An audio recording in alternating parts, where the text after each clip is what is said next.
Welcome, everybody, to the latest episode of Dreaming Tech, the show put together between Synagogue Tech and Dreaming Up 5781. The sessions where we try and help you, people running services at synagogues and other areas, to deliver your services online and with a technology that changes. We've got a great panel today, and I'd like to get the panel to introduce themselves. Before I do that, for questions, we like to use Slido. Slido, the numbers are up there, so hopefully we can bring that up on the screen. And the Slido code, go to slido.com and DT Dreaming Tech 5781. If you put in your questions there, we can vote up and you can put in your questions for the panel. So first up on the panel today that I have is JLo. JLo. Hello, good afternoon, everybody. I'm Joanna from Pennsylvania, and I am part of the Hybrid Ministries Tech Forum show that Marty does, talking about how to bring the next step to worship, which is how to do the hybrid tech. Happy to be here. Thank you, JLo. In fact, as you said it, we should actually introduce Marty, as Marty is next on that list.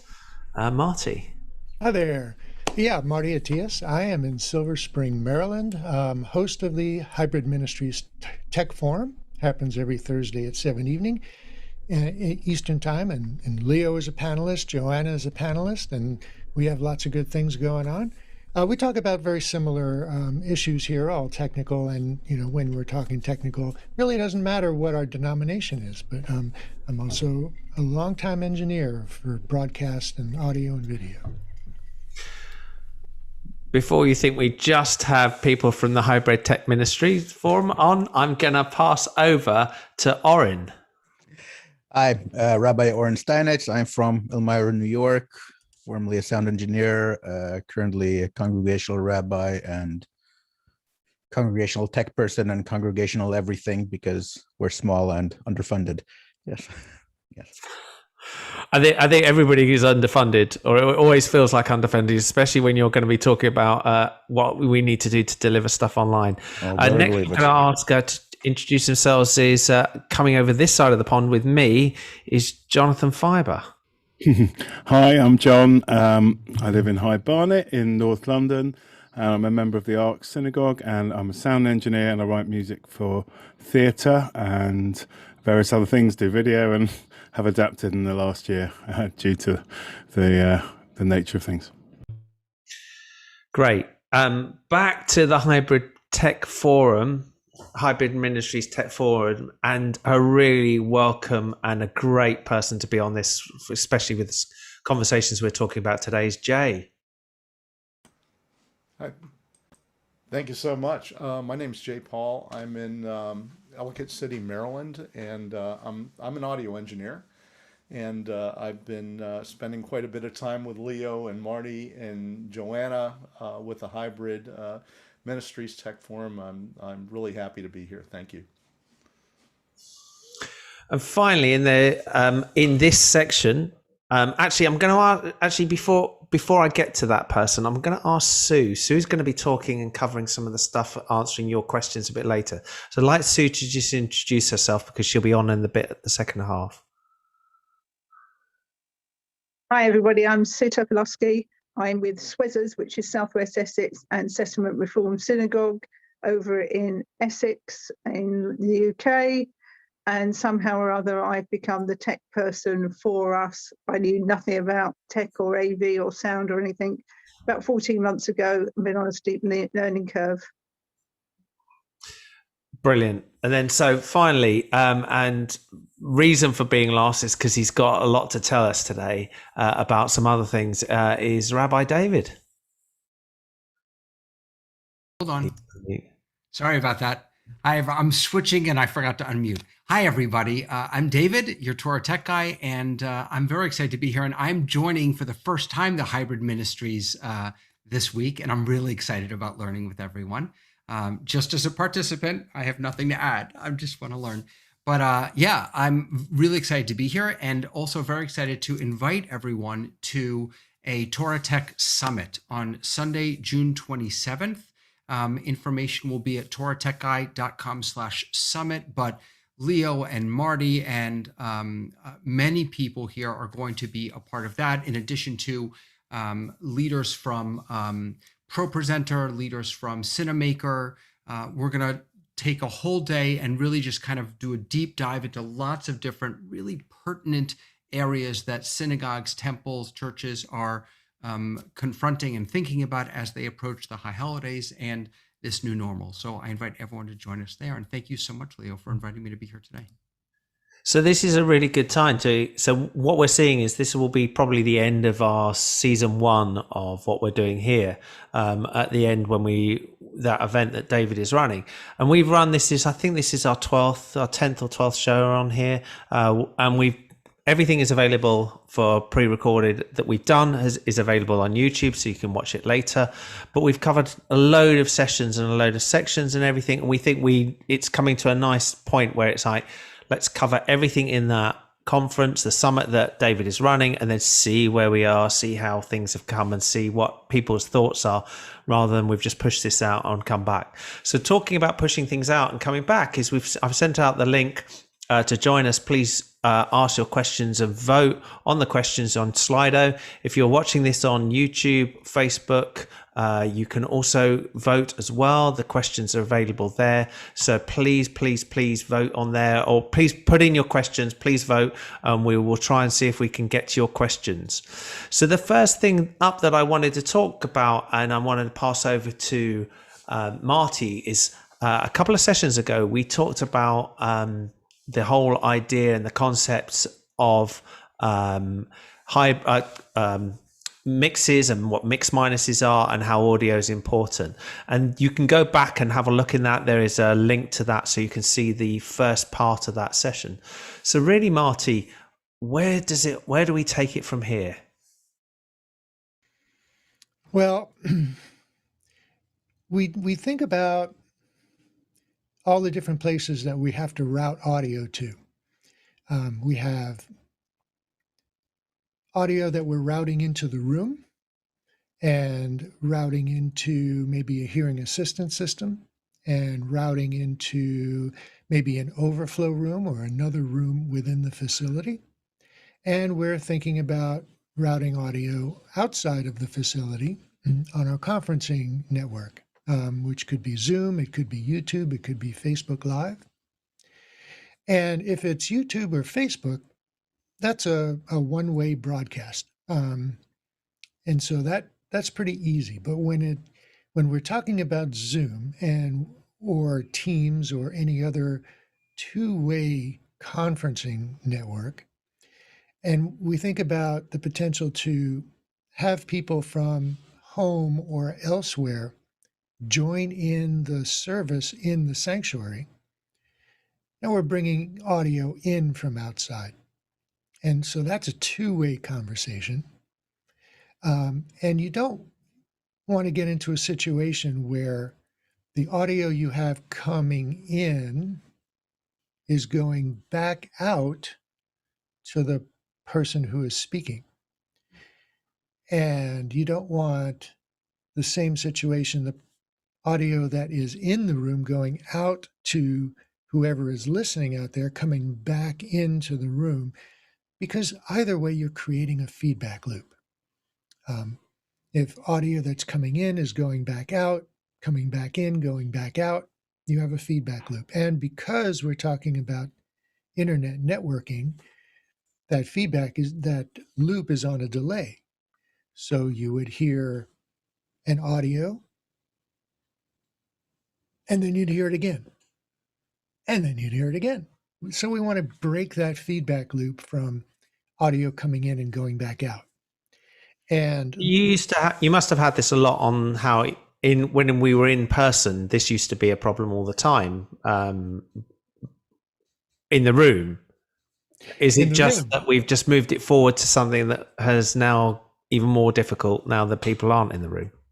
Right. Well, in the room, the similar situation is you have microphones and you have loudspeakers. And if you have a microphone that is picking up sound from a loudspeaker, in addition to the person who's actually standing in front of the microphone, it's going to sound hollow, it's going to sound reverberant, and if the levels are high enough, it could cause feedback, like howling feedback. This can happen on a pulpit, it can happen on a music stage when you have floor monitors, or if the main speakers are on the back wall behind the stage and there are microphones up in front of the stage, those microphones can pick up the sound from those speakers. And so we always want to be able to avoid feedback from your loudspeakers. But when we're talking about an internet connection, those loudspeakers are delayed because they're coming from outside. And so if we take a look at a couple of diagrams, here's one. This is an image of a standard analog mixing board. And this mixing board has inputs, which we haven't noted here because we're really talking about outputs. And, one output is the main left-right output to the loudspeakers. And you may have an auxiliary output going to floor monitors for musicians. In some cases, I've put monitors up on pulpits. And then we have an output. This output here is going to a computer for Zoom. And from this computer, there's an output going back to the mixer, and this is how we hear people from Zoom. And we can take a look at a little more complex image. Here we have a digital mixer, but that's really inconsequential because the functioning is exactly the same. And we have on this picture, we have a bunch of different inputs, a pulpit microphone, wireless microphones over on the left here, a piano, a guitar, drums, and then finally down here at the bottom, there's a singer. And I've color-coded each of these kinds of inputs.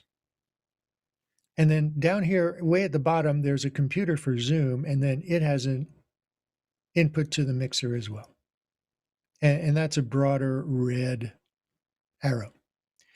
And so I've taken these outputs and the color coding is the same. So pretty much all of the inputs that we have, including Zoom, are going to go out to the loudspeakers over here. You can see that there's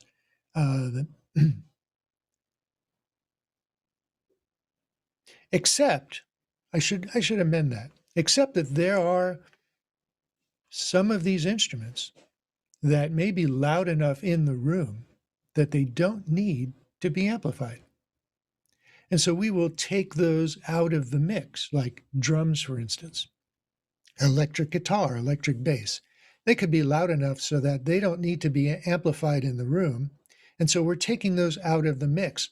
We are minusing them out of the mix. And so over here, where you have the main loudspeakers, you have a full mix minus the piano, the guitar, and the drums. Then we have another output that we're sending to an overflow room. Now, because they're not in the same room with the drums and the guitar and the piano, that output needs a full mix. So that's everything. And then we have a third output that's going to the computer to send out to Zoom. And that has a full mix, except for the input that is coming from Zoom. So we're minusing Zoom out of that mix. So there's a couple of things, just a couple of quick questions here before we move on. Oren, did you have a question on this? No, I was wondering a little bit before when you mentioned putting monitors in pulpits. What would be the reason for that, rather than compared to floor monitors or in-ears? So there's one church that I consult with, and they have a high pulpit that is set back from the front wall of the sanctuary. And so they're actually behind the loudspeakers. And so they can't hear, and they're also behind the musicians, behind the choir. Anything that happens activity-wise happens on the floor in front of the pulpit. So the pulpit is looking down, and behind everybody who is singing or playing or acting or doing a story, so that they can't really hear anything. So I have a small loudspeaker up in the pulpit so that they can hear everything that's going on in the service.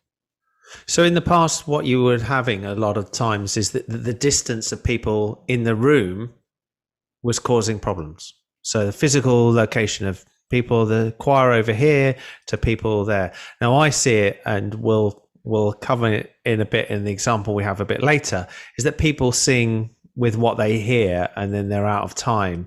Now, if you're in the room, it may be a few milliseconds, but it's still quite disconcerting. But when you're online, this makes the problem even worse. Is that where you came from on this on there, Marty? Yes, because they can't really hear, they can't interact during the service. So if they're speaking in between lines of a song, for instance, they can't hear the lines, and so they can't speak. But they also want to be able to hear everybody who's singing. They want to be able to hear everybody else who's participating in the service, because they're part of the service as well. Okay. So it's both for their comfort, for their enjoyment, and for their cues. Got you. Before we move on, there's a lot more to do. I just want to. I put up a poll for us on the Slido, just to ask us where you're joining us from. It'd be great if you could fill it in, and if you haven't used Slido, to use it there. So we're going to start getting questions coming in already, but please put them in. This is your show for you to ask this panel questions about what you want to know. The more you ask us, the more you're going to get the questions answered that you want to get answered. So carry on, Marty. All right. And so then we'll take a look at, so we went through this diagram here, this one here, right? And so we're sending out 3 different mixes to 3 different places, and they have 3 different combinations of inputs. And so some of them are a full mix, like the overflow, and some of them have things that are minused out of them.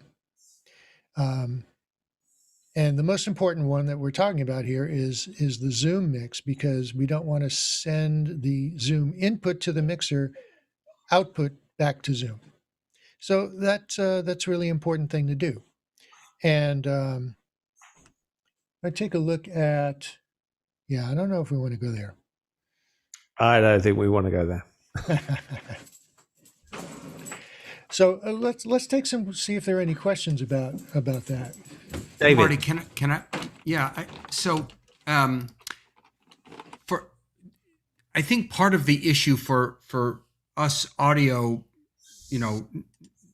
people who know nothing, is we can get all that routing correct, but as soon as a Zoom participant comes in and starts participating in the service or in the class or the whatever, that sound from Zoom that's being piped into the loudspeakers is picked up by the microphones, the in-house microphones that are not part of that mix minus. So they're then going back into Zoom.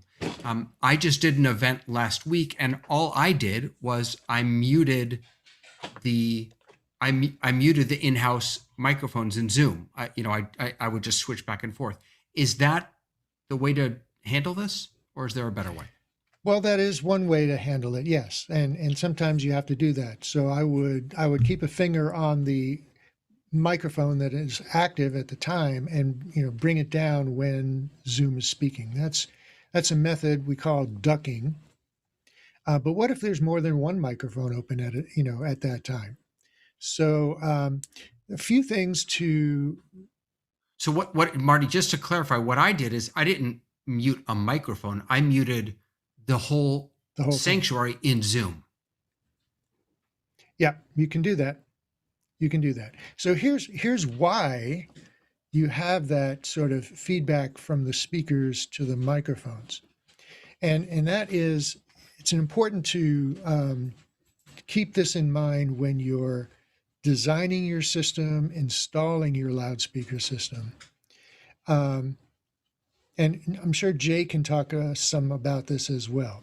So what we want to do anytime we're setting up loudspeakers in a room where there are going to be microphones is we want to have those loudspeakers chosen specifically and positioned and aimed so that they are putting sound where the audience is, in this case, where the congregation is, and not up in other places where the sound can reflect off of walls and ceilings and bounce around and create a lot of reverberation in the room. We also want to avoid those speakers putting sound onto the bema or the chancel or the stage area where there are microphones. Because if we can have that area be a quiet zone, then the microphones won't be picking up the sound from the loudspeakers. And what you're talking about, David, becomes much less of a problem. So you mentioned about the things and bringing in Jay and also bringing in John here. You've seen these events, or you've been installing these venues for a long time. With everything was based around the sound creation was there and the sound delivery was here. And now all of a sudden you've got a sound creation coming from somewhere else, which also needs to be heard by the person creating the sound. Jay, this must be like you're going, what hair you had left is gone. My hair left my head long before we started doing streaming from sanctuaries. But so the thing that's really changed in the last in the last year and a half has been we've introduced well, actually maybe I should say what we're introducing now. So we're bringing unified communication, Zoom, whatever platform, into the sanctuary. We're having a real-time live event, and we're introducing the far end audio, where we want somebody at the far end of the conversation to be heard locally. We're also taking local audio we're sending back. So one of the things that we have to contend with now, and it's a tool, it's not our adversary, is something called acoustic echo cancellation. So this is intrinsic in terms of being able to have a conversation with somebody at the far end without having audio return as an echo. So one of the things I just want to remind you of. So most of the time, probably 90% of the time or more, we're using the echo canceller that's built into the soft codec. So for example, if you're using Zoom as your soft codec, Zoom is fully responsible for the echo cancellation. Echo cancelers have they really do have a finite limit of how much audio they can remove. And remember that the job of the echo canceller is to work so that when somebody talks to you from the far end, we don't send their speech back to them. Yeah. Because that would be perceived by them as an echo and everybody else on the call. If we are amplifying that audio from the far end greater than the capacity echo canceller to subtract it, you're going to go into a half duplex and an echo mode. So you do have limits to this. And it's just important to be cognizant of it, that you don't want to be in a position where we're amplifying that return audio or the inbound audio so loud that we can't cancel it and keep it from going to everybody at the other end of this hybrid call. Yeah. So bringing John on to this now, are you seeing the same, John Fiber? Yeah, I mean, if you talk to any broadcast and sound engineer for a TV event, if you ever go to an award show or something like that, very often the sound in the room is quite low compared to a gig or a concert, because they are really concerned about it going back into the broadcast and getting terrible. So I would say, we have to, Marty's right in that we have to tune the sound more than pumping it really loudly in your place of worship, because if you pump it too loudly, it's Zoom is not gonna handle it well. So it's about and this is the other nightmare that I think we have and we have to sort of fight against sometimes is that some places of worship have kind of a multi-purpose aspect to them. So, traditionally they might have done one service one way and another service the other way. And this makes it even harder for us now going forward with hybrid events. We used to have on our bimmer in our shul, a little bimmer that pulled out and came further out, sort of slightly in front of the loudspeakers. And now I think, that will cause a lot of problems. So we are just going to stick to the top bimmer where we know it sounds fine. And, so I think it's about keeping it down in the room as much as you can. That's a really interesting comment. From listening to what Marty's talked about, what Jay's talked about, what you've talked about there, John, you're suddenly sort of going and thinking, hold on, this was perfect. It's been running for this long time this way. And suddenly we've introduced a load of people which are basically ruining the sound in the room, because we've got to make sure that their sound is as good. And not only that, we want to include them in. And I know when I start talking with David about this roomers versus Zoomers, he has a lot of views of how that comes together. So it is super complex, but achievable. Marty, can I throw it back to you and carry on? Yeah, absolutely. Thank you. So there's an acoustic issue here. So, and acoustics in a room are super important. Any sound system, any loudspeaker system, there's two components. There's the sound that the loudspeaker puts out is capable on its own, but that sound is going into an acoustic space, which is then going to modify that sound in a certain way. And in many sanctuaries, the effect of that is reverberation.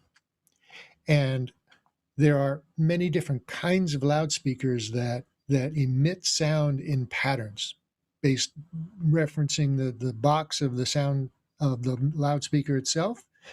And we can, based on the shape of the sanctuary, the shape of the seating area, and where the loudspeakers are positioned in three-dimensional space, we can direct sound down to where the people are and avoid all that sound reflecting off of walls and ceilings, which cuts down on reverberation.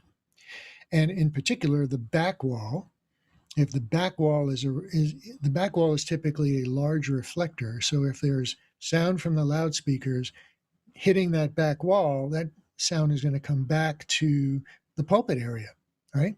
And so what you're saying is you really wouldn't want to deal with a fully circular building at all, would you? But maybe we'll come on to that a bit later. Yeah, we should take a look at that at some point. Circular buildings, circular sanctuaries. We have run into some of that. You've got a great demonstration and great video of that. We'll come on to that in a minute. Yep. Okay. We've got quite a few questions in the box there, Yeah, Mark. there are some good questions. I just want to start asking some questions, and these are for anybody in the room if you can answer. I know there's going to be this one. I'm looking. I know somebody who's going to come over this one straight away. Question from Yuval Karen: what are the benefits of a digital mixer over an analog one? John. Firstly, for my money, they're much more flexible, possibly more complicated, but the great benefit is that you can save scenes. You can set everything up exactly how you want it, and you can save it, and then you can recall it. And if someone comes and fiddles with it, you can restore it. But lot more options in terms of effects and routing. You can send different signals, different places. You can change the inputs. It's harder to get your head around when you're starting, but so much more flexible. Jay, I knew this is a question that you want to bring up. I've been a fan of digital mixing from the beginning, and maybe that's because I used to haul around very large analog mixers and outboard effect racks from the mid 70s on. So among the benefits, to the point of being able to store and recall settings, that's huge. Having all the processing on board, that's huge. The routing can be preset.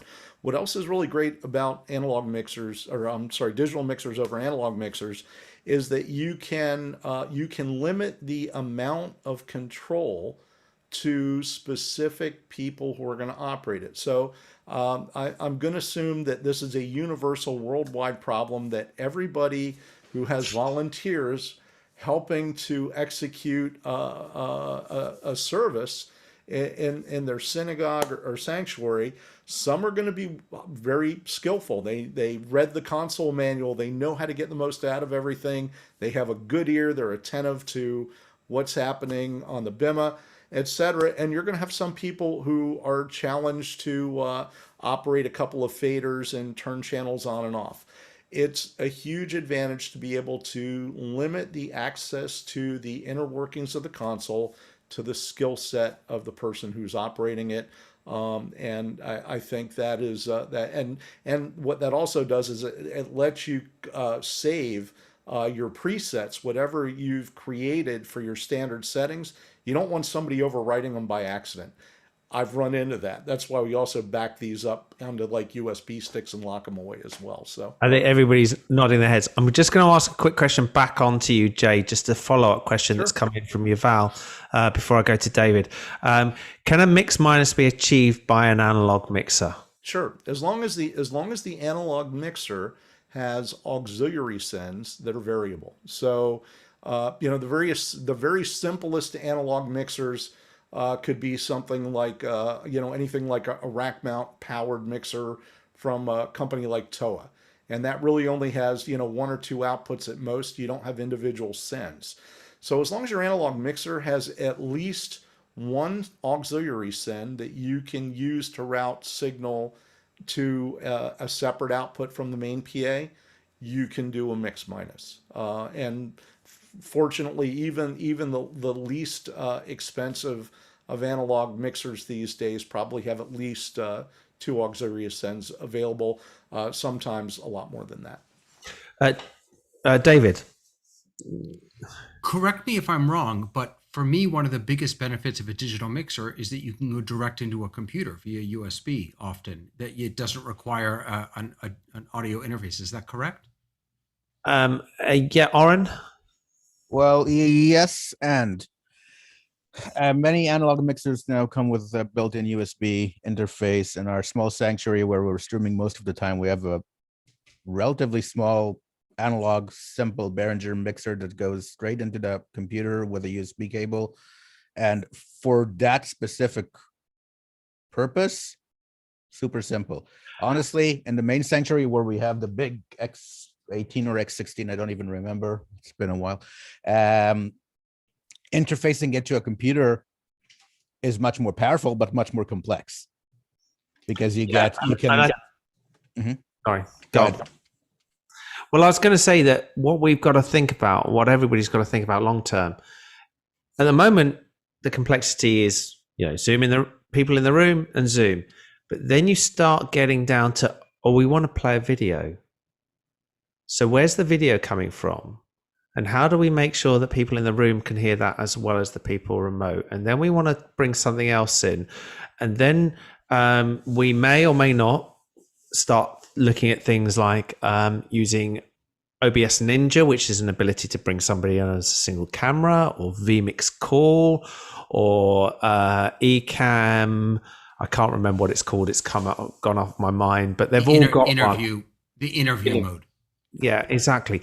And all of a sudden you're having a source that is another source, and it's bringing those in. And I think absolutely, my view is absolutely you can do everything with an analog mixer. I think, though, the complexity of where these things are going, and maybe when you start looking at the facts that you were talking about, effects, about locking off people, bringing, so that we don't end up blowing people's ears out when somebody walks in, or which you can control at your end. So even if someone's super loud on Zoom, we can potentially bring them down and do things like that. I think that's where there's some potential advantages, or long term on the digital side. Yeah, Leo, you bring up a really good point, because while there are, as Oren said, there are some hybrid mixers that have come out. They're analog mixers with digital interfaces in them. oftentimes those interfaces are fairly limited. They'll take the main output and have it, a 2-channel digital interface to a computer, but then you really, it makes it difficult to do mix minuses that way, because you can't get outputs from your buses. But all these additional inputs that you just referenced that we don't think about normally is like, you may have 2 or 3 people that are coming in from Zoom from different places, plus you'll have video clips that you'll want to play back. And if these are, coming from one, a second computer, you may have a situation where you'll be playing one thing back, and then you want to check your second thing to make sure that it's queued up properly or something, or make sure your audio level is good while your first thing is happening. And if you're doing that on the same computer, you really can't, because you'll be interrupting the audio that's leaving from there. And so you need to have these on separate audio channels. And then if you're doing this by analog, having that come out of the computer to an interface and then split to multiple channels, and then having analog wiring going to the mixer gets really, really complicated. So I want to move on. Digital, Yep. it becomes much go on, simpler. Marty. Yeah, if Okay. you're doing this all in digital, then you can route things over the digital network and not have to worry about all these extra wires and things. Once you get it set up, it's much simpler to operate. You have a cleaner desk because you don't have this whole mess of wiring. And everything can be on its own channel and be, the organization becomes much cleaner. Okay. We've got a lot of questions building up, and we've also got another session after this. This for everybody watching, this is the subject we knew could go on a long time. It is also a subject, it's probably the most critical bit. I think everybody, whenever you talk about it, everybody talks about cameras first because it's the thing they can see. But cameras are the thing where you either can see it works or it doesn't. It's pretty straightforward. It's either you can see me or you can't see me. Audio, it isn't. You're sitting there, you never know, you're not sure. And we've all made mistakes of forgetting to record something, muting somebody out. I don't know if anybody hasn't pressed the mute tool and then realized they've muted their rabbi, you haven't run a service, because I think literally every single person that's ever done it has muted the rabbi at least once. The fact is, you knew what they were going to tell you anyway, so we can go on. Question in here from JLo. Do you want to read out your question? Sure. So in my experience when mixing live sound is that you want to focus on the only thing that's happening at the time, and hopefully that in a service that's typically only one thing. There's either someone at the pulpit or there's someone at a microphone playing a guitar, and typically you would mute every other mic in the room when that's happening. Is that still something, and can that help with this the echo cancellation that could potentially happen? John Fiber. I mean, it'll certainly sound better, if you have different microphones at different locations and they're all on, you're going to get much more ambience in the room. You can get phase cancellation from the different microphones. It's always better, if you can, to have the one microphone on. For instance, the classic one for sound engineers is a panel debate when you've got 6 people wearing lavaliers and you try and put them all up. And It feeds back immediately. Now we have auto mix and all sorts of things, but it's always better to have the fewer sources if you've only got one person talking, for my money. Anyway. Yep. Thanks. Okay, the next question we have is from Douglas Carmichael. Is there an outboard echo cancellation unit that can be interfaced digitally into a console? The answer is yes, there are, but the answer can be more complex than that. So I'm going to take you to the paradigm of in the early days of video conferencing, we had a single channel echo canceller.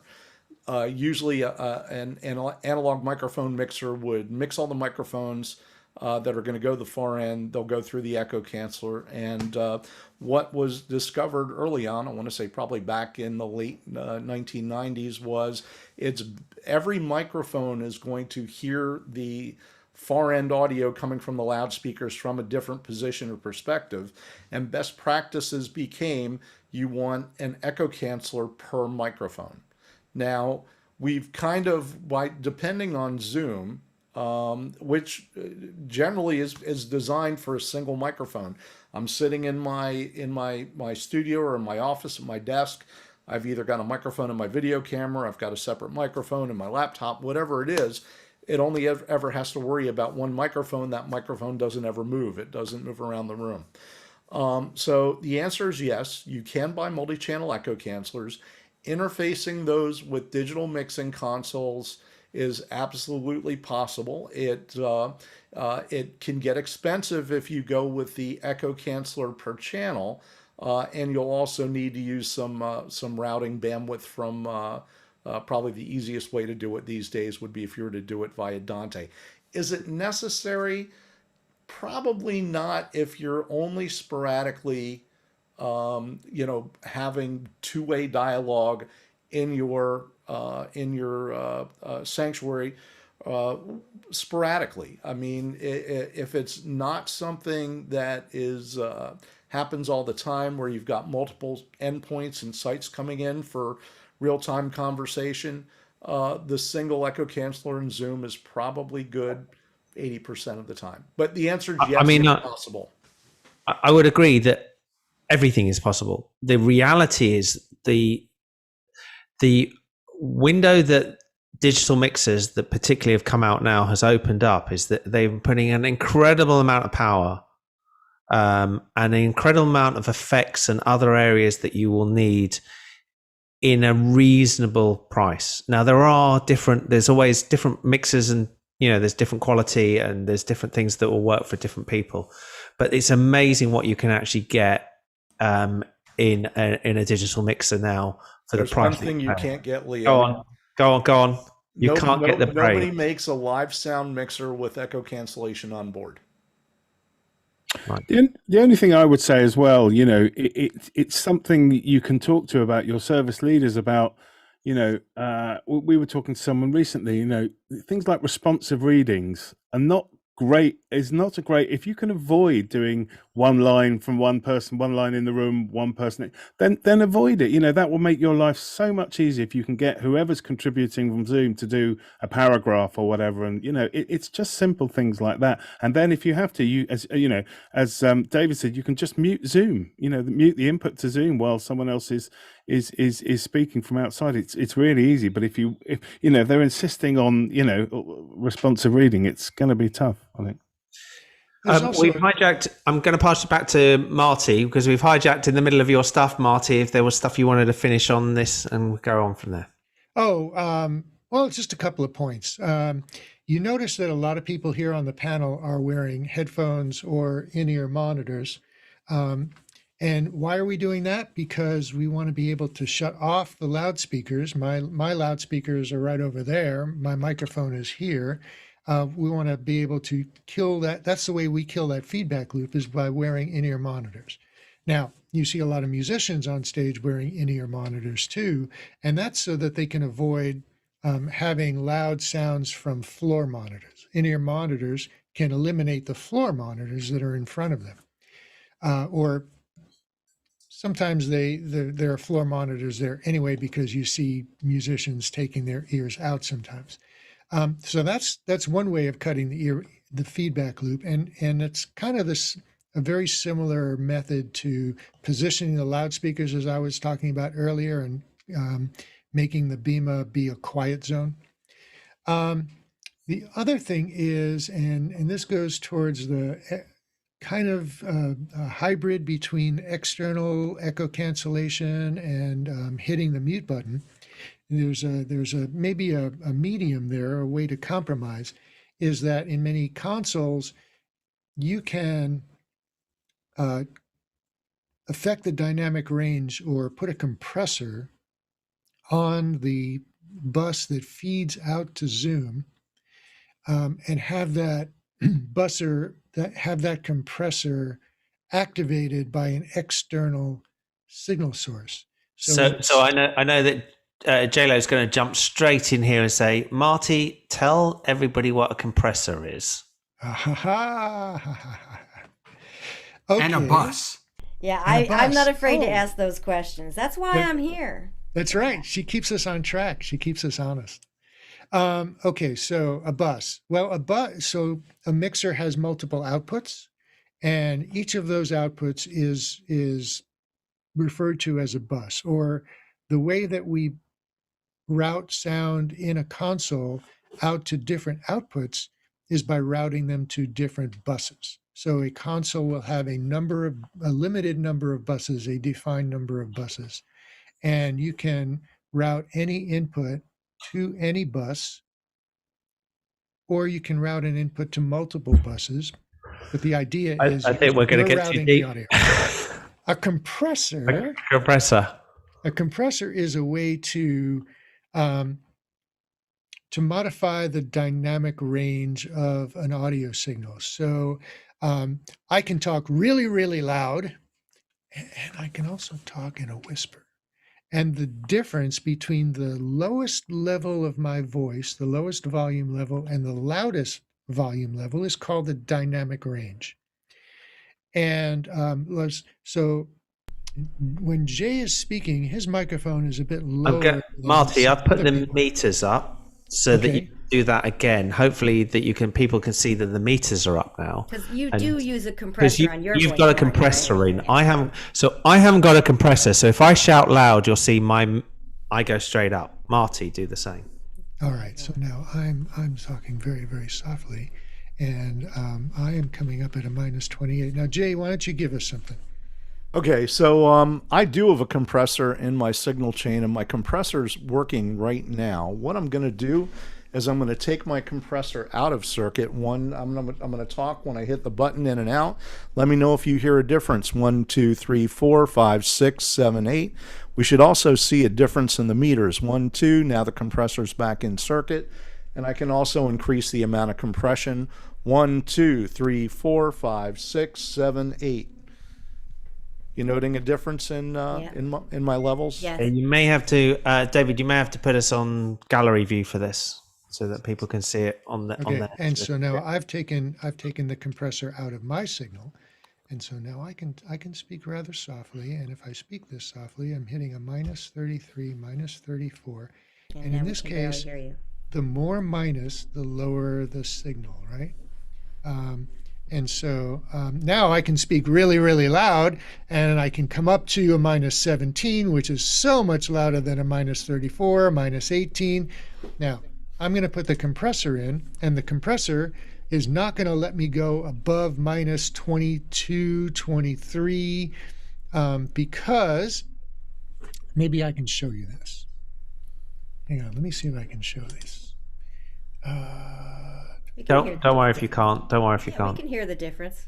We can hear the difference. We can hear the It's- difference. You're We can see it. You can hear squashing the difference. dynamic Seeing it range. work. It's so that seeing you it can be work. loud, you can be soft, and it's all in a relatively. So awesome I think range.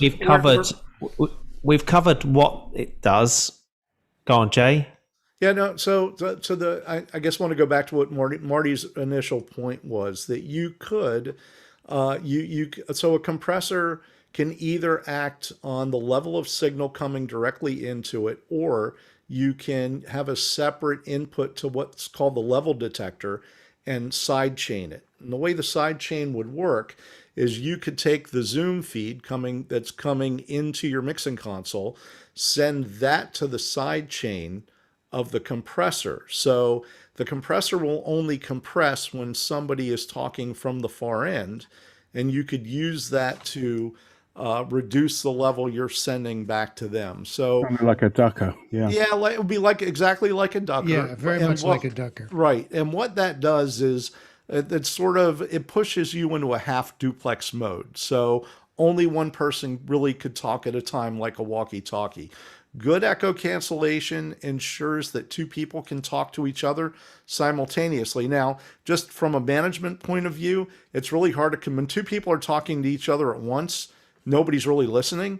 it's really a bad way to conduct any kind of a dialogue where you're having an information exchange. So I would simply say that as to those of you who produce worship events, either locally or remotely, it's really important to make sure that people have good meeting hygiene and they don't do things like talk over each other during a meeting. And those are. And I'm going to try not to more talk over you. etiquette than hygiene. Can I just throw? I'm going to ask David. David, David, you've got a question? Yeah.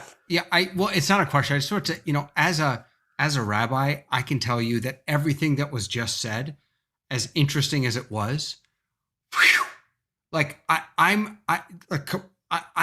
have to write a Devar Torah. I have to write my sermon. I don't have time for compression. What I think that we might want to shift to is, what are the tools or the things or the simple solutions that we can use to have this done for us? Because not only do I not have time, I also don't have the money to hire someone to do it for me. Okay, John Edelson. Okay, my professorness will come out, and hopefully this will be simple, because all of us sort of need some decompression when you get all this stuff into it. The difference between a compressor and a limiter is the compression ratio. If you think of a limiter, it's supposed to limit the maximum level. And the advantage of a limiter, I taught it to my broadcaster students, is that you're not going to blast somebody's ear out. But the compressor has a different ratio, and what it does is essentially decreases the dynamic range. It's a dynamic control. So typically, you're going to have some sort of limiter on your system if you're going to have a lot of people grabbing the mic at different levels, because you don't want to pop somebody's ear out. But at a certain point, you want to make sure you have the greatest clarity. And some settings of a compressor can help improve the signal transfer. Marty's eyes are rolling. I know I sort of simplified, but that's the way I try to explain to my students. I think, as David said, sometimes you do have to go deep. And I think this is where we knew we would get into some things. But the idea is we've got to work out, people can't tell you what's the problem, but what they can tell you in sound is they either ignore you because they never tell you, they don't actually notice it, or they tell you every single time the sound went wrong. That's all you ever hear on the sound side. They always tell you when the sound went wrong. Did you know it was making that noise then? Or I couldn't hear it, or this, that, and the other. And what we're trying to do is work out so that this critical thing is, when you have got people remote, and we're going to come onto this in the second section very soon, is how, when you've got people remote and you've got people in the room, how do we make sure that people at both ends of that thing can actually hear anything? And I think we've covered, unless you want to cover some more stuff, Marty, I think we've covered most of their points. Just very quickly, Leo, sorry. I really, that thing about, I love that concept, Jay, of hygiene at meetings and stuff. And I think David, it is about keeping things as simple as possible. And also, I'm running an event tomorrow, a Zoom bar mitzvah thing. And one of my biggest tools, I'm there at the venue. It's in someone's garden. I've got the camera set up. I've got whatever. I've got someone remotely on Zoom by WhatsApp telling me how it sounds, because it's almost impossible for me to know. And it's the most useful thing I think you can have is someone remotely who you can just have your phone, whatever, there and say, you're a bit loud. Because I might be loud now, I don't know. It's really hard to tell, especially when you're in the room. So if you can have someone, that's a big tool. I want to quickly go to John Edelson, and then I've got... I'll ditto Jonathan. Ears in the field can't be replaced. But I want to point out all those things you were talking about. When Zoom does it, it's pretty amazing. So if you turn off original sound to see what happens. So a rule that I have is let Zoom do as much of it as possible.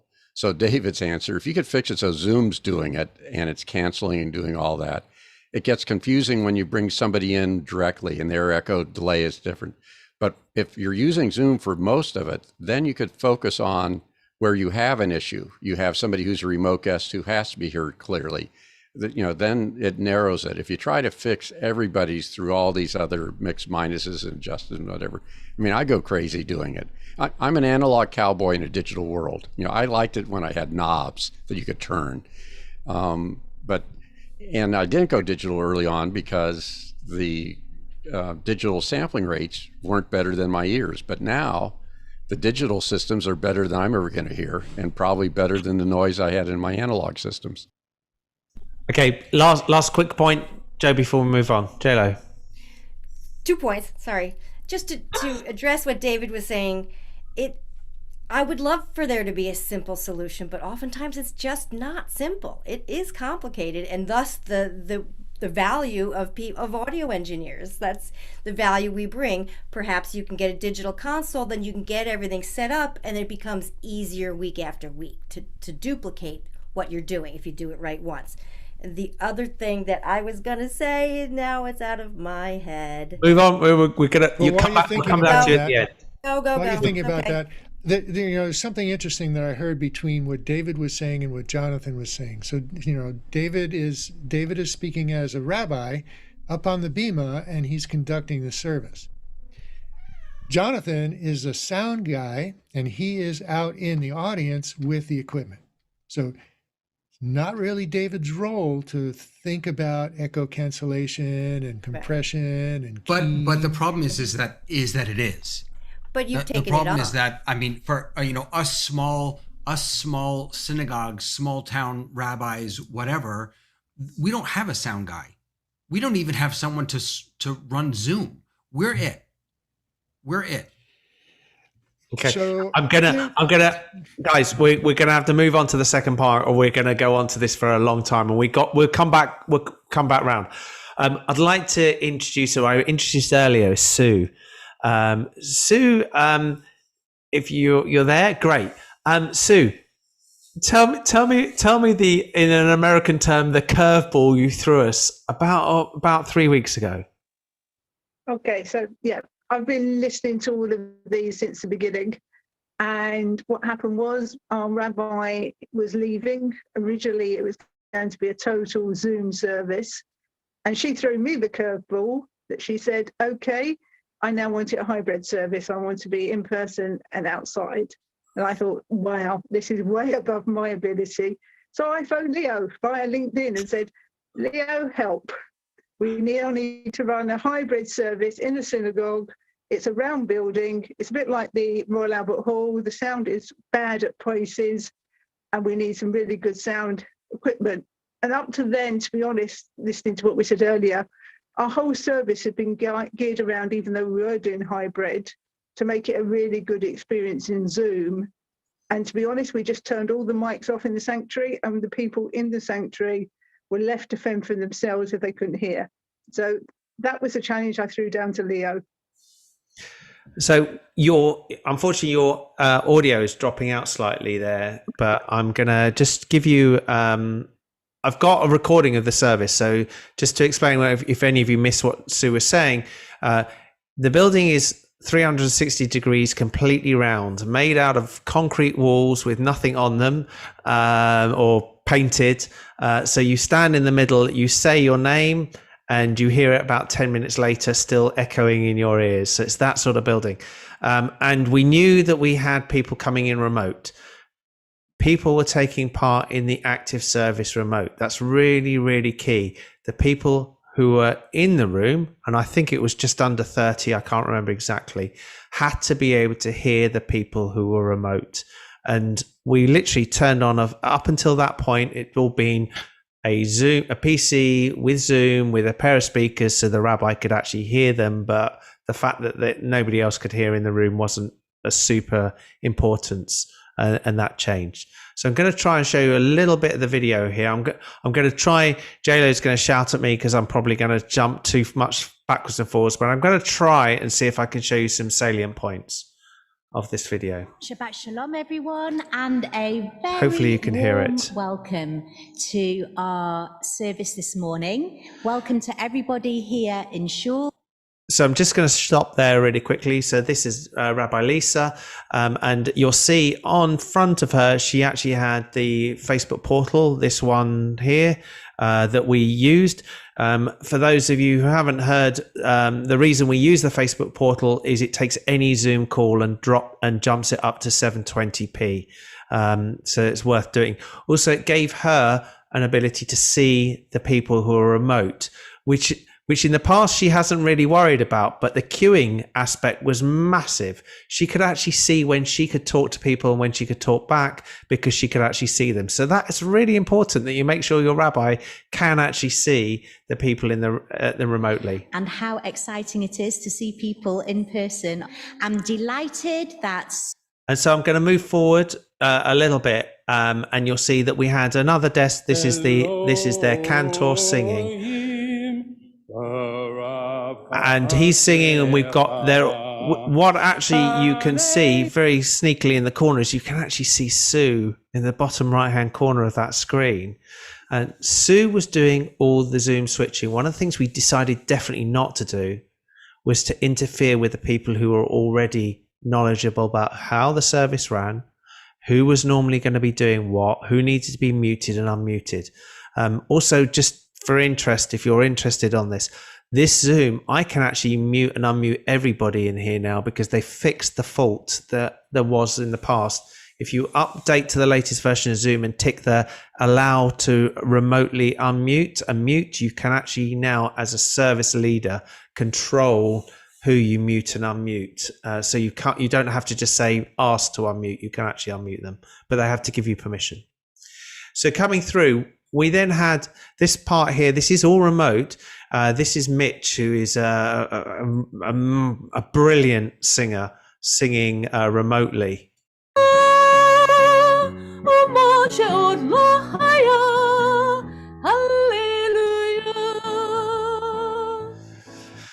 And everybody in the room could hear Mitch.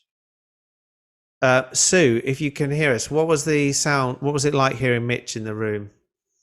Well, everybody said the sound was fantastic. I mean, it was just chalk and cheese to what we had before. And we'll cover how we changed that and what we did in a second. So we came through the bit that JLo, I'm going to try and show you, which I know you wanted to see, is a transition. Okay, hopefully this is going to transition. Elohei olam, berachamecha harabim rachem aleinu, Adon uzeinu, tzu miskabenu, magen yishenu, miskav ba'adenu. I've probably gone back to... Hold on, let me go forward. That's it. You skipped right through it. I did. I skipped right through it. I thought she was going to be talking for longer than that on there. But what we actually had is that we had sections, and going back to something that John said earlier, there were clear, defined sections of where the people in the room were doing something and the people in the remote were doing it. Very little of trying to do both at the same time, because both at the same time, as he said, becomes confusing. During this service, Sue, how many people took part or were actively taking part in the service? Around 15 people. So it's quite a big active amount of congregants taking part. Oren or David, how many people would you normally have in a service remotely taking part as well?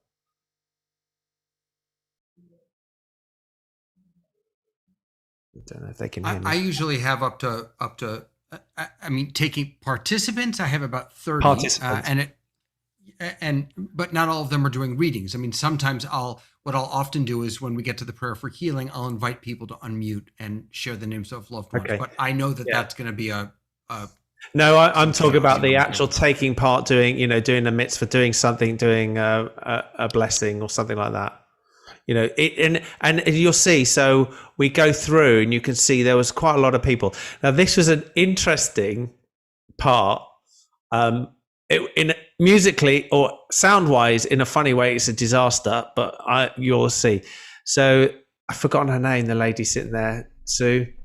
I'm going to tell Leo, this recording is from Zoom, correct? So this recording is actually taken from Facebook and Zoom. Yes, it is. Okay, so this is not a recording of what it sounded like in the room. It's no, it isn't. It isn't that. So Jackie we were told Jackie's going to be at this mic, but as you can see, Jackie's got a crutch. Jackie didn't stand at the mic, but we should be able to hear what she sounds like.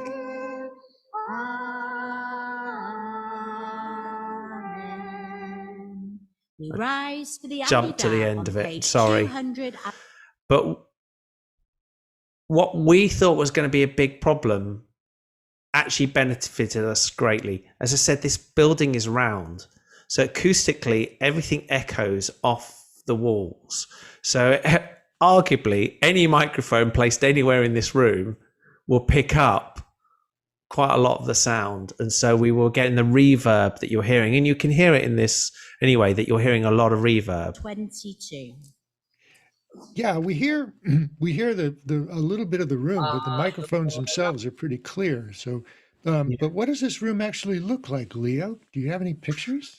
Okay, so if I go right to the end, and I'm going to have to just catch this just near the end. So they did, there was a lot of singing right at the end, but I'm just going to, I haven't got very fine control on this. So you're just going to have to bear with me. It's not as good a control as I'd like. Jump. Okay, so this is coming down. There's the near to mid, and we're going to come off this. There you go. So that shows you the room and the layout. And from here, you can see what we've actually got is 2 screens either side for the congregation to be able to see the people on Zoom, and you can see it's reflecting back in there.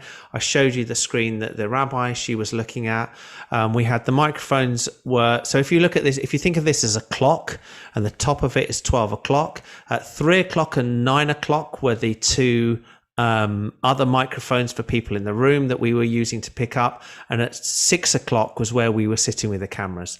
And you can see it's beautiful around. The roof is there, and it echoes out. Does that just to say, there is because I wasn't present at this, but I have visited this place, and it's beautiful. But there's a spot just near the middle where you get about 20 different reverberation sort of delays coming back at you. It's quite incredible. And again, it's one of those places. If you push the level of the speakers in the room, it's all over. So I just want to show you what we did to set this up. And this sort of plays back from some of the things that Marty was talking about earlier. So Marty talked about the theoretical, and here it is in practice. So the room we ended up doing is we put in a digital mixer, an XR18. Because of the way that so all the microphones, as you can see, are connected up here into the XR18. So we've got 4 different microphones coming into this, which is the digital mixer. That digital mixer is then feeding everybody in the room through an amplifier and the speakers. The amplifier and speakers we never touch. They're the ones that are there. To bring in the stuff from the MacBook Pro, which is how I was bringing in Zoom, we're taking the sound coming out of the MacBook Pro and into a little mixer sitting next to me. And the little mixer sitting next to me is this one here, which is called a Flow 8. Now, if you were doing this for a full installation, we probably wouldn't recommend a separate mixer for the Zoom. But because I was in one end of the room, Andy was in the other, as we just talked about the acoustics of the building, if I said anything even quietly to Andy, everybody in the room hears you. Because everything you say, I don't know how you get away with it, Sue. When some of your congregants fall asleep, you must be able to hear them everywhere. It just anything you say in that room is heard. So what I was doing is I was taking the audio from Zoom, which is that blue line you can see there, is coming to my Flow 8, and from the Flow 8, I'm sending it back to Andy, who was sitting over the other side on that link there. So how was I doing that? What's the bit? This comes back to the thing that Marty talked about. On the Flow 8 enables me to create 2 separate mixes. The standard mix of things coming in, going out to the speakers and going out to the USB.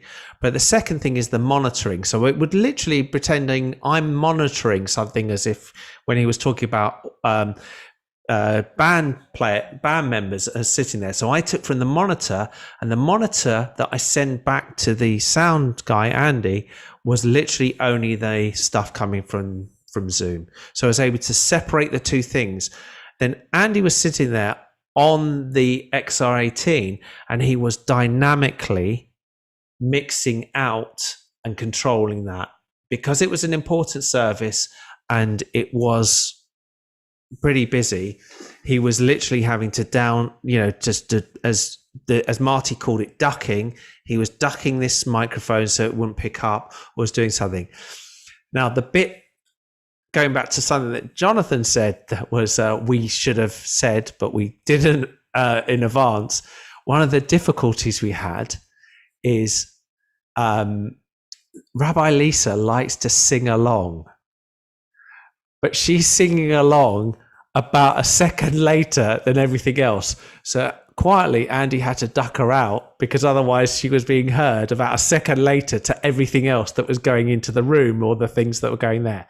And it's just something you have to get used to, because in the past, rabbis will sing to the choir that's in the room, but if the choir is remote and people are actually in the room and they're hearing it, it's quite off-putting, because she wouldn't know she's doing it until you're hearing it coming out.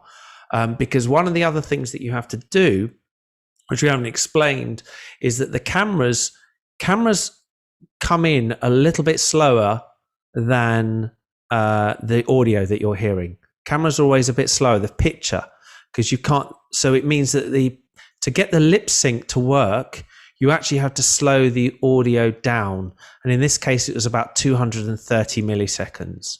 Why is that important? Well, going back to the thing that John Littleson was saying about how Zoom does its sort of things, when you're slowing the sound down to match the picture that you're sending, you've now added a delay, which is now going to cause even more of a delay if you then allow the sound in the room. You mean delaying, Leo? You don't mean slowing down the voice, obviously.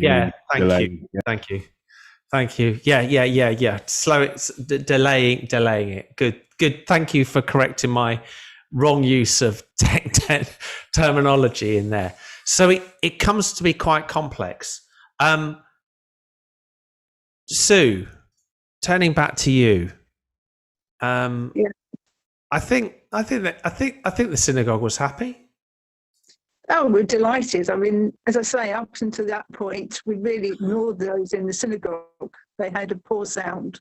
And this time, everybody in the synagogue were absolutely thrilled. They could hear everything. Everything was really good. So it was amazing. We have nothing but praise.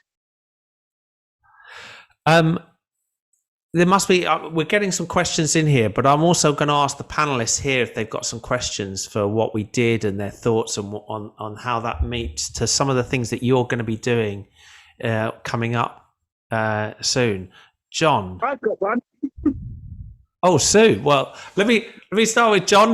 No, Sue, you've got a question. Yeah, how am I going to do the ducting to remove the rabbi when they're singing along going forward? Well, I think the first thing is you tell her or him, whoever's your new rabbi, but just explain. It's amazing what they could do if they just lip sync along rather than sing. But it is going to be something you're going to have to adjust. John, you had a question. Well, talking about lip syncing, I was told to do that any group I've been singing in, so that's a whole other story. I think the interesting thing, and you just touched it at the end there, is that the camera video is slower than the audio, so you have to slow down the audio. And you think that's not a big deal, but it turns out psychologically that's even a bigger deal, because light travels faster than sound. So we're used to, in big halls, seeing the person on the stage singing and hearing the sound slightly later, like the flash of lightning and then the crack of the lightning, and you know how far away you are. So when we get out of sync because of the speed of the audio or versus the video, sometimes it's even worse than it really is, because our minds are having a hard time wrapping around it. With a circular space like that, short of designing, I mean, we have people who know how to make stadiums work, so you don't have the hello. But that's the sort of thing you'd have to, I think, do in that space to be able to actually make it work. And I don't think it could be done even, probably. I think when I showed this building to Jay, it's like you're not going to get him on any aeroplane to come over and fix that sound. It was quite. It's challenging. It's challenging. Well, I try to think of the creative way to figure out where the hot spot is, so you can have people specifically there and be amplified. Yeah. Generally, the hot figure out where the spot's sweet right in the spot is. center. I didn't hear you, Jay. Yeah. I said the hot spot is right in the center of the room. That's really where everything focuses back. And certainly you have a whispering gallery effect when you have a completely curved space. Even quiet speech at the back of the room is going to travel around the room. And acoustical treatment would certainly go a long way to helping that space out. But that's only going to work, for certain frequencies. It's not going to be full bandwidth. So my takeaways, and I'd be interested what Sue thought, is that there were two things. One, by leaving Sue and her team in charge of the Zoom side, the unmuting, muting, and the flow of the service worked really well. It's not like we're talking about a West End production where every single cue was dead on time. It's not what we need. I never think that's what service is about. I think it's about having a gradual thing where it's like it's not too long and it's not too short. I think we said to Rabbi Lisa to take a pause every time she threw the baton to the other end. 3 seconds, wasn't it? It's 3 seconds. Pause 3 seconds before you start pressing it's all gone wrong. We can't hear them. Unmute. Because it does take a few seconds for people to pick up. But it was a service, and it was a really successful service, and it was a meaningful service, and it felt spiritual. It felt like a service used to feel like. It just happens that some of the people doing blessings didn't happen to be in the room. And that was it was actually quite amazing. Maybe it was also helped by the fact that it was my first in-person Kiddush, and so there was loads of food at the end. So that always makes things better. Any other questions or things from the in the room before I go out? Yes, Rabbi David. You're on mute. I can unmute you. I know. Trying to find myself. I can't spotlight myself. It's because I'm wearing this shirt. This shirt's to celebrate the fact we have summer here today. So I thought I'll put on a summer shirt. I like it. Mine is sort of an audio question, but so at your suggestion, I got the Facebook portal and I log in now with every meeting that I do. But one of the things I've discovered is that I can't disconnect audio in Zoom on the Facebook portal. So what I end up doing is I join for a second. There's terrible noise until I can press the mute and the turn off video button and turn the volume down. Is there a way to disconnect audio so that I'm just using that as a monitor? No, there isn't, but you can if you keep pushing the buttons on the left-hand side far enough down, and then it comes up on the screen, and pull both of them across. But also turn off the camera and turn on the top of it. Turn the camera and the thing. It does successfully work. Just be aware, and we did run into this. It is chewing up bandwidth.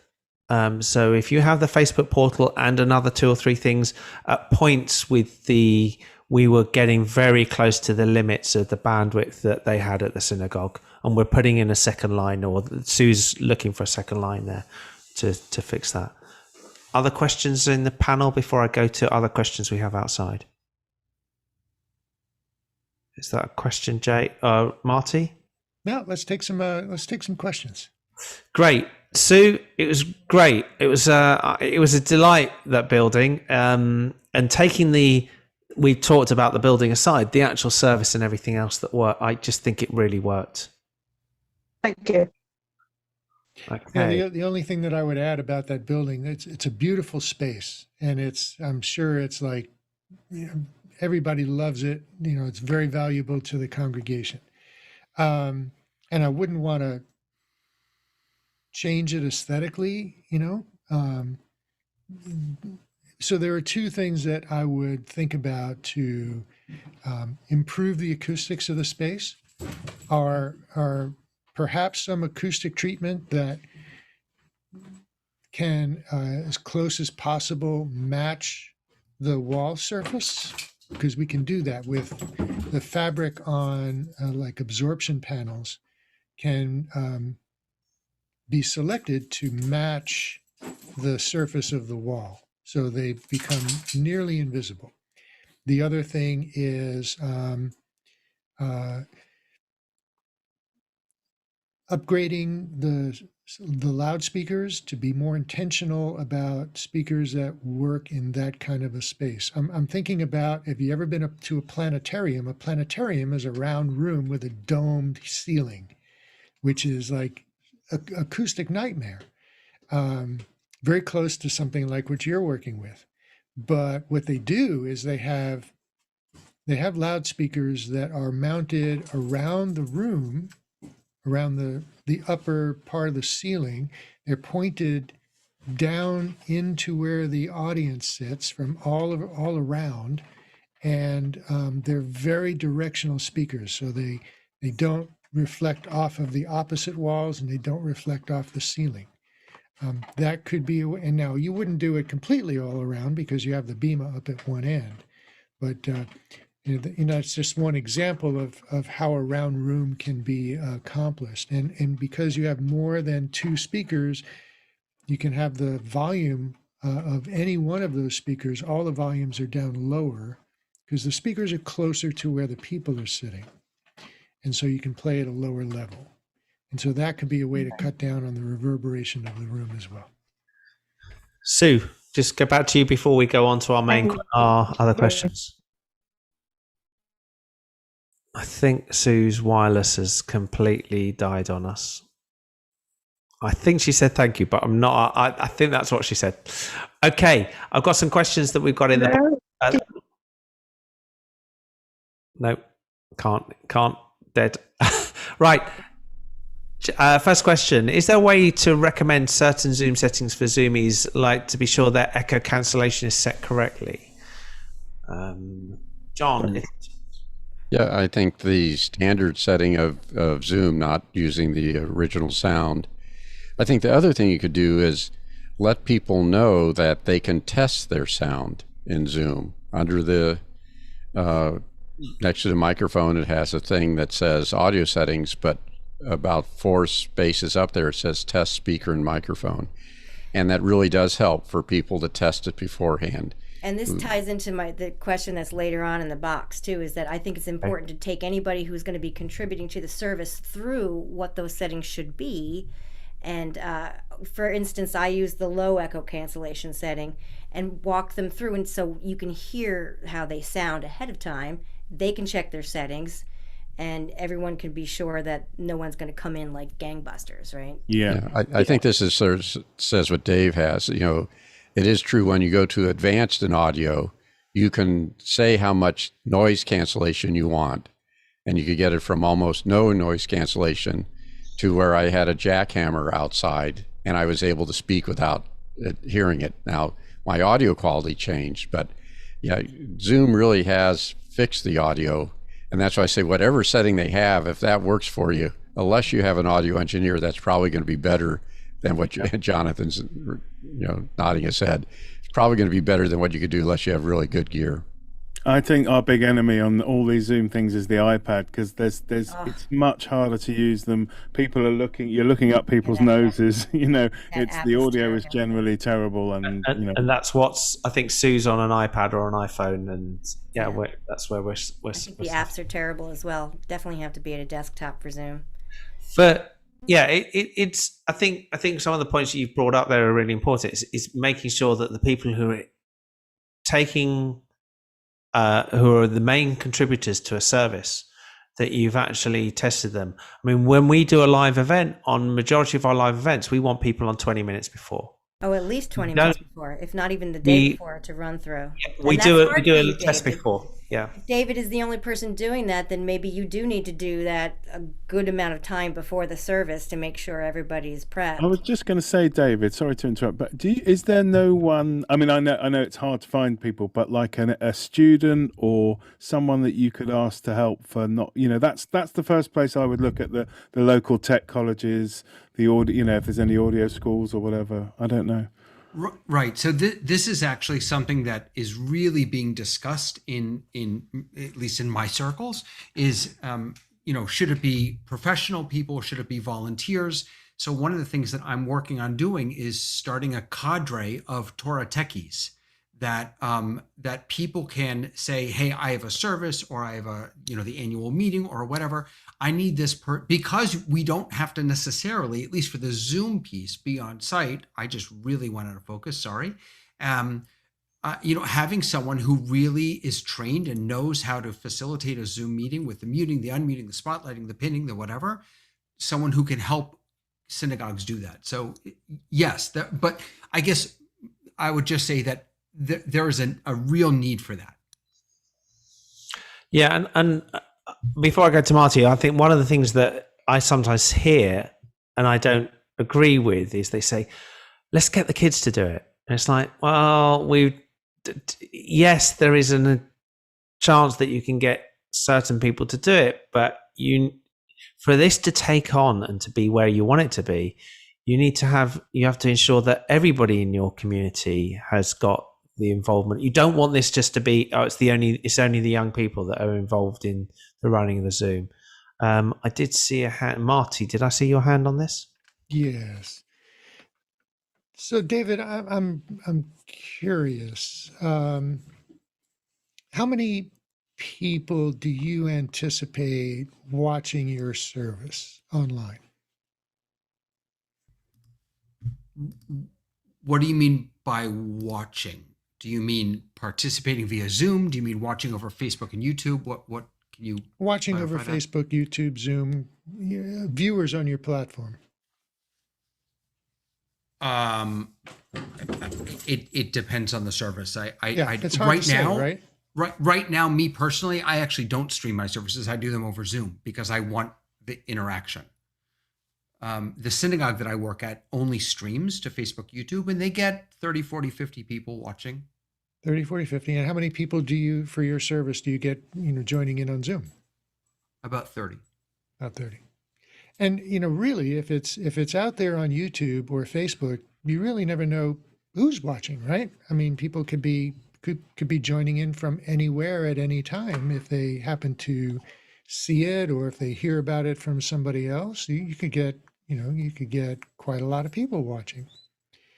And so, it becomes kind of more important to kind of make sure that what people are seeing is really representative of what your synagogue and your service and your mission is about. But even more than getting back to the operational, what it takes to do a Zoom webinar or to do a live broadcast, a webcast, is you've got to have the people running sound. You've got people switching cameras if you've got more than one camera. You've got to make sure that the webcast is actually engaged, that it's turned on and is going out. And if it's Zoom, that's all set up properly. You've got to make sure that your participants are there. I think what I want to do, I want to pause you there, Marty, not because I've got a ton of questions, but also I actually want to do another session later on to cover this, because I think this is a key thing. As we move away from the tech side of this, I think there's two key critical things that we have to deal with. We have to deal with who do we need to do this, and the bit that Rabbi David has talked about many times is how do we make sure that we deliver the spirituality and take the barrier of this tech out of the way. This is not, our job at the moment is to get the right bits of tech in place, but it isn't long-term going to be about that. It's about ensuring that the delivery of both the people that we need to do it and what we deliver. So I do want to bring that up. That makes sense? Sure. Okay. So I want to just move on to a couple of the other questions that we've got really quickly before we run out of time. We've got a question here from Stephen Rabin. When I switch from fixed shared image on Zoom back to live camera with the live pictures seen by participants, it's blurred for about 15 to 20 seconds. I can answer this really quickly. There's some massively clever things happening in Zoom. Zoom only sends you what it thinks it needs to send you. So unless somebody's spotlighted or pinned, the camera coming from each individual person is quite low. If you want to see what actually happens, if you click on any of the things, either audio or video at the bottom, video settings, and then go into statistics, you can see how your video will jump. Now this is the highest definition of Zoom out there, which is 1080p, this call. So it's going to do it even more because it doesn't want to send, what are we on at the moment? 9-10 times 1080p down, or that would kill everybody's connection. So it has to work out what it can send you so that you get the one person you really need in full high def and the rest at a lower definition. Okay, next question we have from Yuval. When casting Zoom, I often need to check and correct sound delay. Is there a solution for ensuring a sync between the video and audio? For some fingers. Yeah. Jonathan. Yes, depending on your mixer, I guess, is the thing. I mean, I know if you've got, I think Yuval's got an XR18, a Behringer, and I think you have to insert an effect on the output and put a delay on that, and basically, modulate, adjust the delay. So there's loads of reasons for it, of why the delay's there, but in simple terms, bringing in a camera at a native speed, it's around about 200 milliseconds, somewhere around there, slightly less. If you're running a webcam, it's better.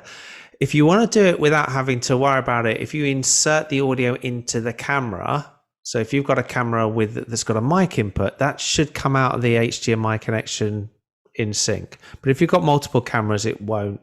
Yuval, in the case, because I know the setup, he's running NDI. NDI adds in about a 220, 250 millisecond delay. SDI can also be sometimes slower, but there's lots and lots of variables out there. To test it, which is his question, is how to need to check the correct sound delay. It's a clap test. A clap test is the easiest way. You do that and you see if what I've just done, hopefully, is close enough. Am I way out? You're a little out. So I'm out. And invariably, it's always the audio you have to delay. As John said earlier when he was talking about it, your brain actually can't really see the delay the other way around. If the audio is behind the picture, your brain doesn't actually notice a problem. It's when the audio is first, you notice the lip sync all the time. The other way around, you very rarely notice it. So typically, there's an offset somewhere in the software, isn't there, that you would adjust and you would play with, moving OBS, seconds up and down. Exactly. OBS and vMix have got offsets. Right. Hardware devices like the A10 Mini Pro have got offsets in the microphone inputs. Lots of other things have got offsets. And as John said earlier, John Fiber said, the Behringer, which is a lot of people are using that mixer, they've got it. In fact, virtually I don't know, there isn't a digital mixer that doesn't have some offset in there, because it's a pretty standard thing.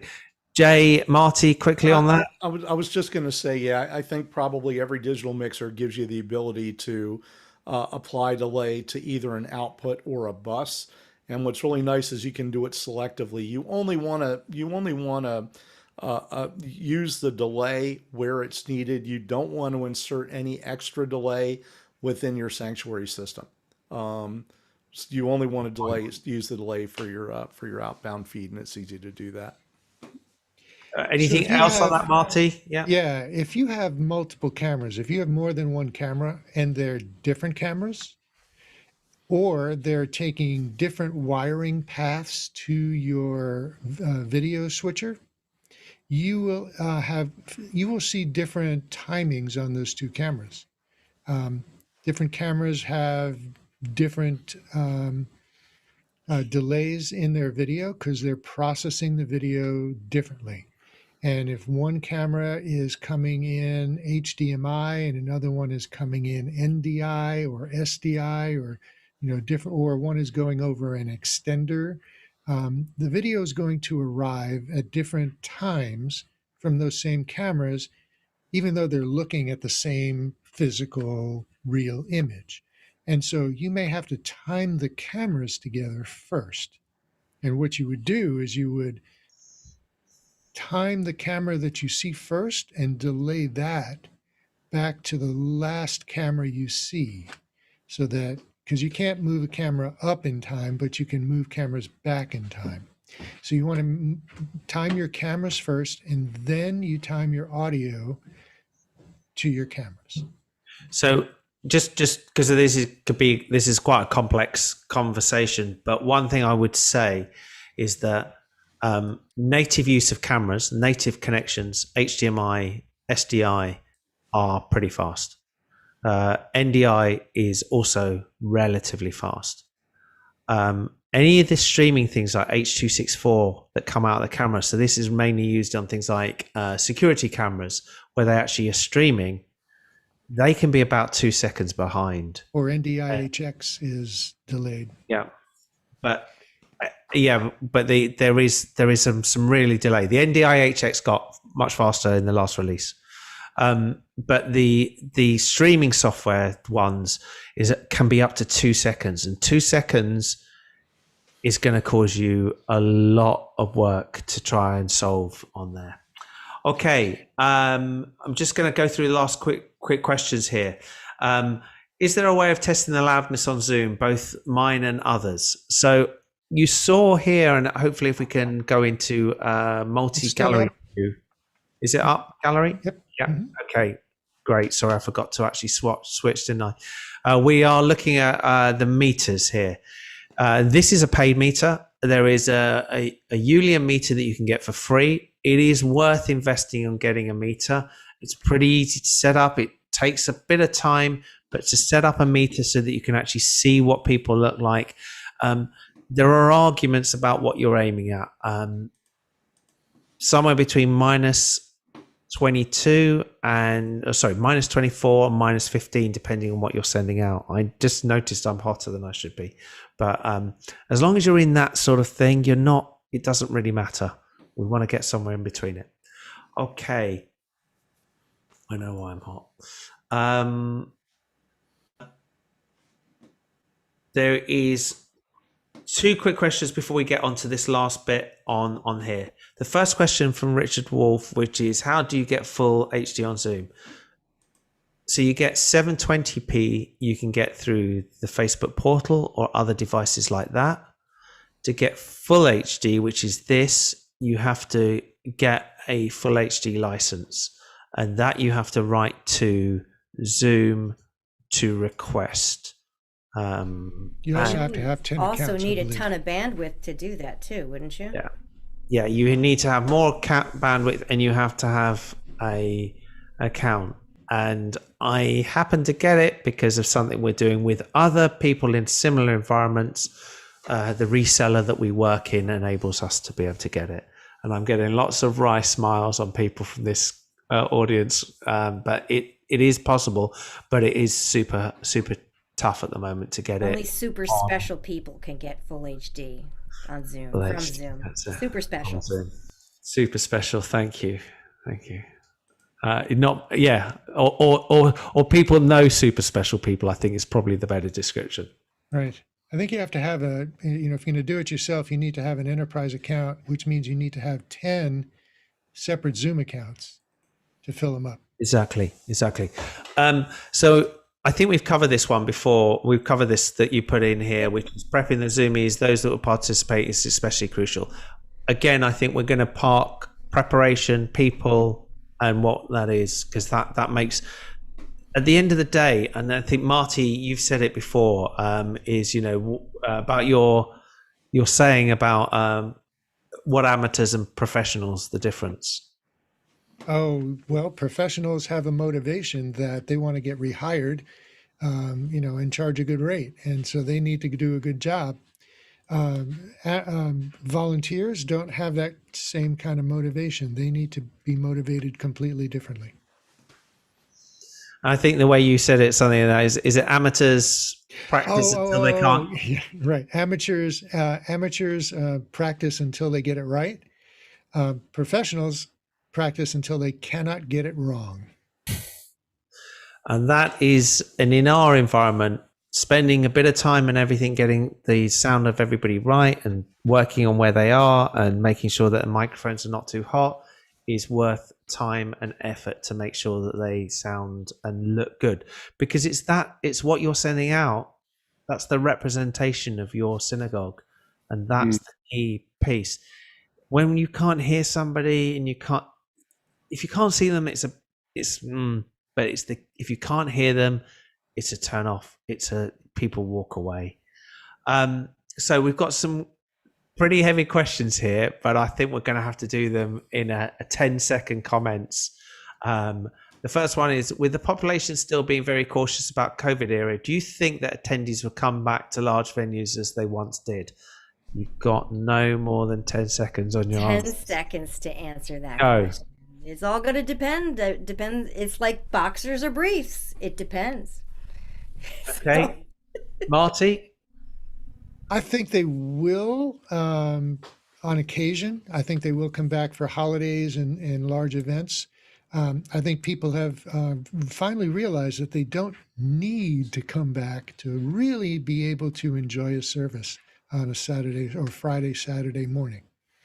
Okay, I'm going to ask Brett to come in on this because he will have some good insight. I'm going to say no. I'm going to say people will come back, but also that people are not as quick to come back and are being much more discerning than they once were.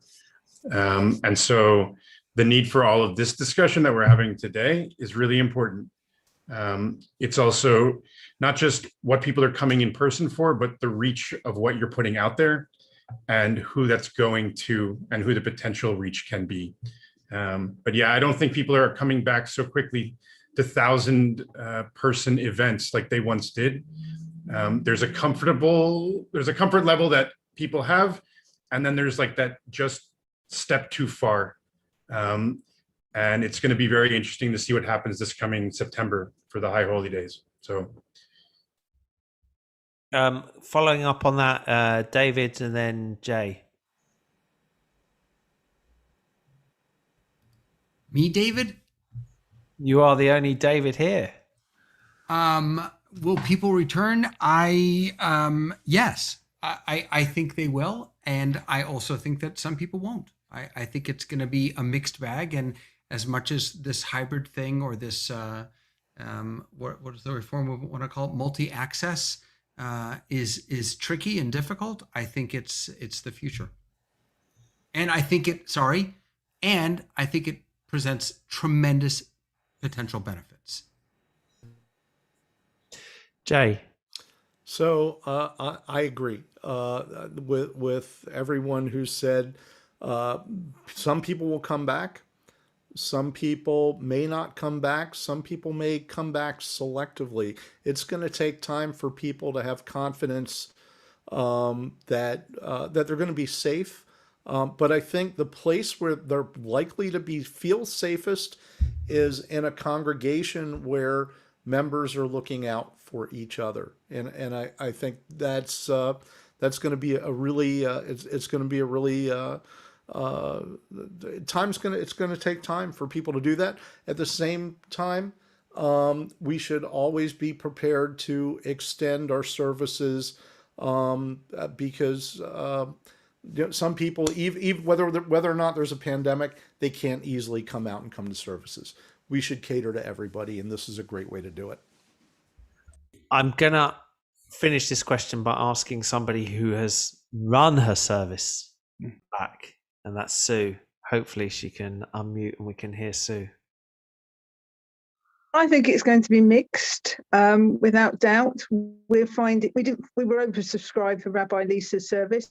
There was more people that wanted to come than we would allow into the sanctuary.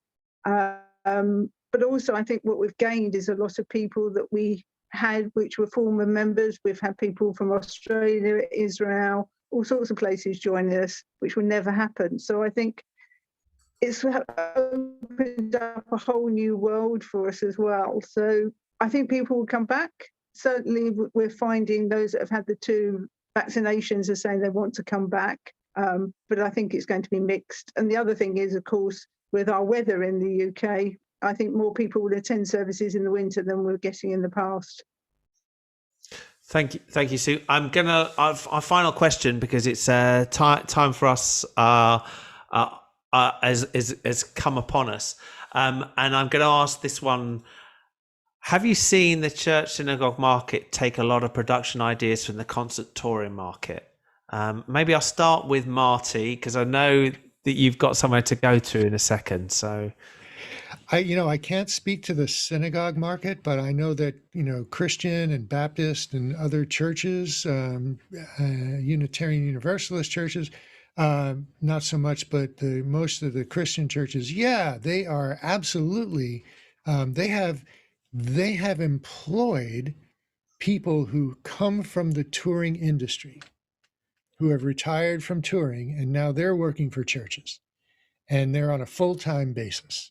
Yes, absolutely. You can look on YouTube for mega churches and get tours of all of the cameras and the technologies and the jib arms and the camera sliders and all of the sound. They're spending tens of millions of dollars to install technology in these churches. there is a yearly conference in Orlando, which I don't know if any of the Florida-based people have been to the Houses of Worship conference. I think Jay may have been. Is that right? Have you been to? Yeah, I think you're speaking of WFX, and I probably last went maybe 15 years ago when I was a systems integrator. And it's pretty huge. Stuff there is huge. And as you say, it starts at the mega churches. It moves down. I'm not sure that there's going to be many synagogues with floating LED panels dropping from the ceiling, as I've seen with some places, and coming up from the ground. I don't know, Brett, is that what you're going to be doing at your synagogue? So I don't think next year we're going to be doing that. But some of this tech is going to come down in price and be much more accessible for a lot of different organizations. And I think we will start in the next couple of years to see some of it being integrated, especially into larger houses of worship on the Jewish side, synagogues. I was saying to Sue, I would love in her synagogue to roll a LED wall all the way around the very top, and then have the Zoom rooms like in panels around the room, and then there is your congregation. Every time you turn around, you're seeing the panels of the congregation. It could look quite. I remember I was saying about planetariums. What could you do on that ceiling, right? Image mapping on that ceiling. Okay, J-Lo. I think taking the question to a broader perspective is, so yes, we are absolutely borrowing production ideas from that, because we're realizing that each of these services is a production, and it's out there in the world to be consumed or not, or ignored. And I think it would be a mistake to not borrow from that community of people.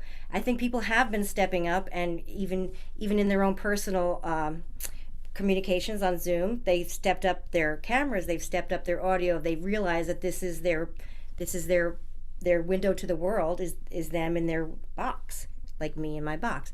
And I think it's quite wise to do that. And even the value conversations that we've had with Marty and the Unitarian Universalist churches, that it's often argued that services are not shows. However, they operate a lot like a show. And that's still a little bit of a gray area. So we've got to wrap up there because we've run really over time. So what you're saying is less Fiddler on the Roof and more Joseph in his Technicolor Dreamcoat is where we're going to in the future. Can I make one more comment? One more comment? 3 seconds before I hand over to David. Okay, so having this technology does nothing for us. The technology itself, all this equipment does nothing for us.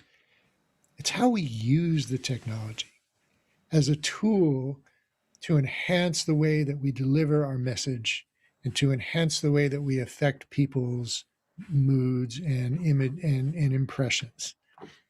That's what's content. The content creators. Right. We've really run out of time. David, I just want to pass back over to you to give us a reminder of your event. Just a reminder, June 27th, if you go to toratechguy.com/summit, we're going to have a summit. We're going to be talking about more in depth, even about how to bring honorees in, about cameras, about dynamizing your streaming content.